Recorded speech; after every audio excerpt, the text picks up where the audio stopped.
Gender అంటే గెస్ట్లెస్ట్ జర్మన్లో.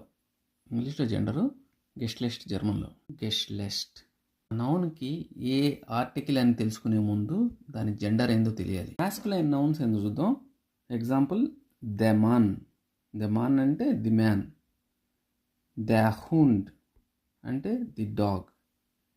ఐన్ హుండ్ a dog. ఫెమినైన్కి ది ఫ్రౌ ది ఉమెన్. ది కాట్స్ the cat. eine Katze a cat. Das Kind, das Mädchen, ein Haus. The baby,